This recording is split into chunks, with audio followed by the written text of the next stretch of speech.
હું મારી જિંદગીમાં ક્યારેય તે રાત નહીં ભૂલી શકું.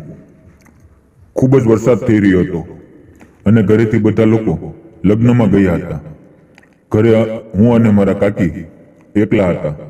પપ્પાએ કહ્યું, ભોલું તું ઘરે રોકાઈ જા, કારણ કે જો બધા લગ્નમાં જતા રહીશું તો ઘરનું ધ્યાન કોણ રાખશે? મેં કહ્યું, ઠીક છે. પપ્પા મને ઘરે રોકાયેલો જોઈને મારા કાકી બોલ્યા, ભોલુની સાથે હું પણ ઘરે રોકાઈ જાઉં છું. ભોલું એકલો ઘરનું ધ્યાન નહીં રાખી શકે. તમે બધા લગ્નમાં જાઓ અને 2-3 દિવસ પછી આરામથી આવી જજો. મેં કહ્યું, ના કાકી, હું એકલો ઘરની સંભાળ લઈશ. મારા પપ્પા બોલ્યા, પાયલ સાચું કહી રહી છે, તેને ભોલુની સાથે રહેવા દો. બધા લગ્નમાં જતા રહ્યા તો મેં કાકીને કહ્યું, કાકી તમે શા માટે ના ગયા? ઘરનું ધ્યાન હું એકલો પણ રાખી શકતો હતો. કાકી બોલ્યા, ભોલું તને યાદ છે, એક દિવસ આપણે ખૂબ જ આનંદ કર્યો હતો. મેં કહ્યું, હા કાકી, તે દિવસ હું કેમ ભૂલી શકું? ઘણી વખત હું વિચારું છું કે તે દિવસ ફરી આવે તો ખૂબ જ મજા આવી જાય. તે દિવસને યાદ કરીને હું ખૂબ જ આનંદિત થઈ જાઉં છું. ત્યારે કાકી કહેવા લાગ્યા, અરે ગાંડા, તું હજી ન સમજ્યો કે હું લગ્નમાં શું કામ ન ગઈ? મેં વિચાર્યું કે ઘરના બધા લોકો લગ્નમાં જાય છે તો ફરી એકવાર તે દિવસે મોજ કરી હતી તેવી મોજ પાછી કરીએ. મેં કહ્યું, અરે વાહ કાકી, તમે ખૂબ જ સારું કામ કર્યું. મેં તો એની વિશે ક્યારે વિચાર્યું પણ નહોતું. કાકીએ કહ્યું, પહેલા તું માર્કેટમાં જા અને 2 ઠંડી બિયર લઈને આવ. હું માર્કેટમાં ગયો અને મારા કાકીએ જે સામાન મંગાવ્યો હતો તે લઈને પાછો આવ્યો. થોડી વાર પછી અમે બંને છત ઉપર જતા રહ્યા. કાકી મારી બાજુમાં બેઠા હતા. તેણે કહ્યું, ભોલું એક વાત જણાવ. મેં કહ્યું, બોલો શું? તેણે કહ્યું, તારે કોઈ ફ્રેન્ડ છે? મેં કહ્યું, તમે કેવી વાત કરો છો કાકી? હું આટલો મોટો થઈ ગયો પરંતુ કોઈ પણ છોકરી મારી દોસ્ત નથી બની.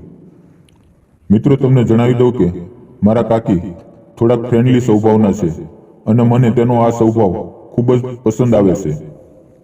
કાકી મને ખૂબ સાથ આપે છે. એટલો સાથ આપે છે કે તે મારી દરેક વાતનું ધ્યાન રાખે છે. તે દરેક કામ મારી પાસે કરાવે છે. જ્યારે મારા કાકીના લગ્ન થયા ત્યારે હું લગ્નમાં ગયો.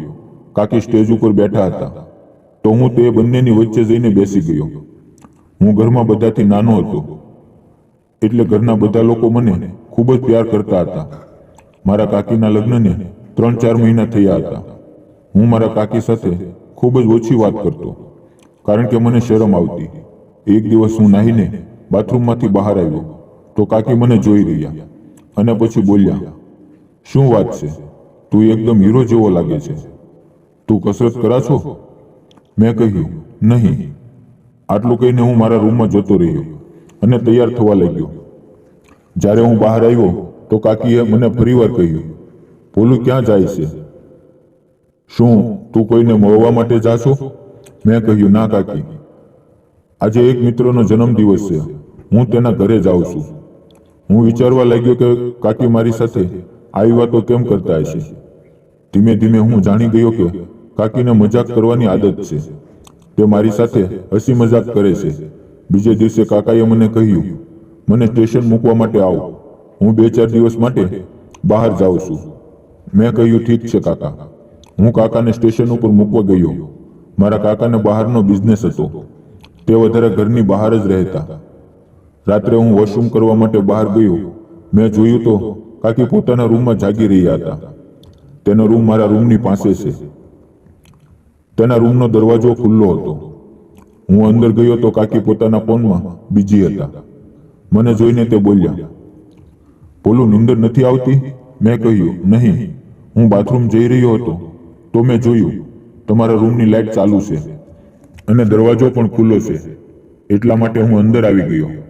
કાકીએ કહ્યું, ભોલું, આજે મને પણ નીંદર નથી આવી રહી, એટલા માટે ફોન જોઉં છું. મેં કહ્યું, તમે ફોનમાં શું જોવો છો? તો કાકીએ કહ્યું, ખાસ નહીં, શોર્ટ વિડીયો જોઈ રહી હતી. હું ત્યાં બેસીને કાકી સાથે વાતો કરવા લાગ્યો. ત્યારે કાકીએ મને કહ્યું, મારે તને એક વાત પૂછવી હતી. મેં કહ્યું, પૂછો કાકી. તો કાકીએ કહ્યું કે તે ક્યારેક ખૂબ જ મજા કરી છે? મેં કહ્યું, શું વાત કરો છો? મારે કોઈ એવા મિત્ર નથી, તો હું કઈ રીતે મજા કરું? તો કાકી કહેવા લાગ્યા, ભોલું તું ખૂબ જ સારો દેખાય છે અને તારે કોઈ મિત્ર નથી. તો હું કહેવા લાગ્યો, કાકી તમને જો સાચી વાત કરું તો મને છોકરીઓ સાથે વાત કરવામાં શરમ આવે છે, એટલા માટે કોઈ મારી ફ્રેન્ડ બની નથી. કાકીએ કહ્યું, તું ખોટી બોલી રહ્યો છે. શું તને મારી સાથે વાત કરવામાં શરમ આવે છે? મેં કહ્યું, ના, મને તમારી સાથે વાત કરવામાં શરમ નથી આવતી, પરંતુ જો હું કોઈ છોકરી સાથે વાત કરું તો મને ખૂબ જ શરમ આવે છે. કાકી બોલ્યા, તો તું એક કામ કર. મેં કહ્યું, શું? તેણે કહ્યું, તું મને તારી ગર્લફ્રેન્ડ બનાવી લે, આપણે બંને ખૂબ જ મજા કરશું. અને આમ પણ તારા કાકા વધારે ઘરે રહેતા નથી, હું એકલા એકલા થાકી જાઉં છું. આવી રીતે મારો સમય પણ જતો રહેશે અને તને પણ મજા આવશે. તો મેં કહ્યું, કાકી તમારા તો લગ્ન થઈ ગયા છે. તો તે બોલ્યા, તો શું થયું? શું જેના લગ્ન થઈ જાય તેને બોયફ્રેન્ડ નથી હોતા? મેં કહ્યું, ના, એવું તો નથી, પરંતુ કાકી બોલ્યા, પરંતુ કાંઈ નહીં, આજથી હું તારી ગર્લફ્રેન્ડ અને તું મારો બોયફ્રેન્ડ છે. મેં કહ્યું, આ વાત મારા કાકાને ખબર પડશે તો? કાકીએ કહ્યું, તેને બતાવશે કોણ? આ વાત તારી અને મારી વચ્ચે રહેશે. મેં વિચાર્યું કે જો કાકીને કોઈ પ્રોબ્લેમ નથી તો હું શા માટે ના પાડું. મેં પણ હા કરી દીધી. મેં કાકીને કહ્યું, હવે આપણે બંને મિત્ર બની ગયા છીએ, તો આપણે બધી જ રીતે મજા કરી શકીએ. તો કાકી કહેવા લાગ્યા, ભોલું તું તો ખૂબ જ હોશિયાર બની ગયો છો. મેં કહ્યું, ના, હું તો ફક્ત પૂછી રહ્યો હતો. કાકીએ નજર દબાવી અને બોલ્યા, શું તું અત્યારે આનંદ કરી શકીશ?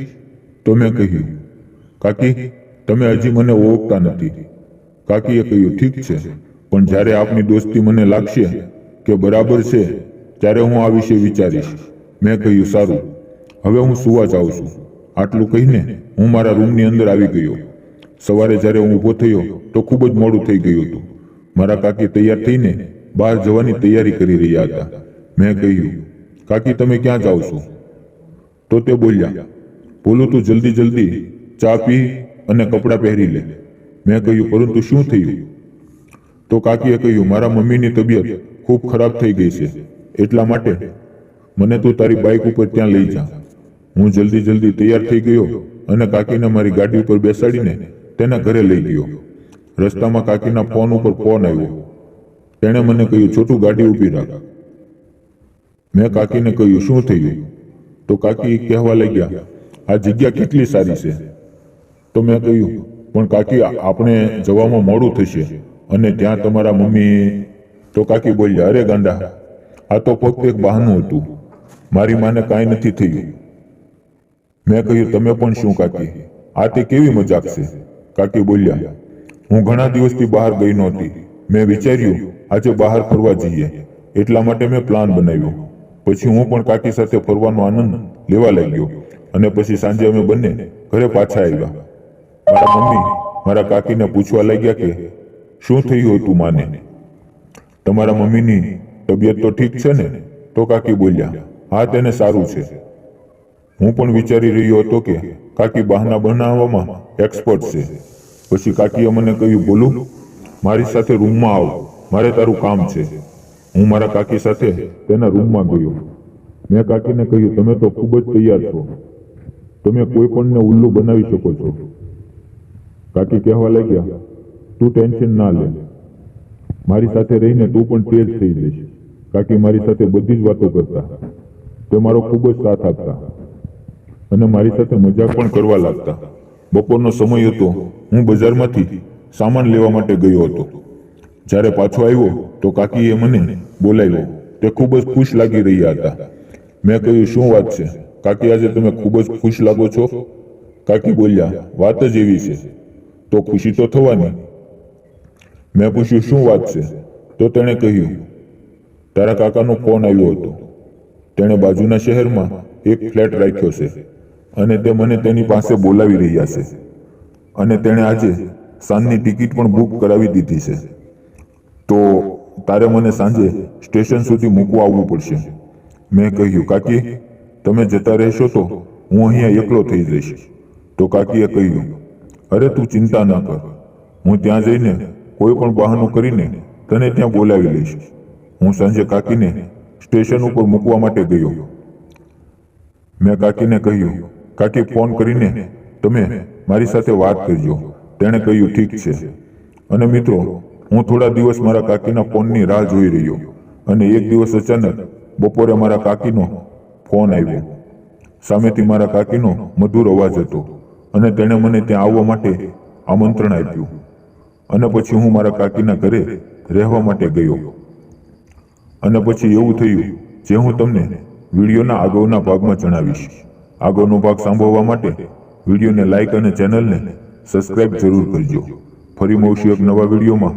ત્યાં સુધી આવજો. વિડીયો પૂરેપૂરો જોવા બદલ તમારા સૌનો ખૂબ ખૂબ ધન્યવાદ.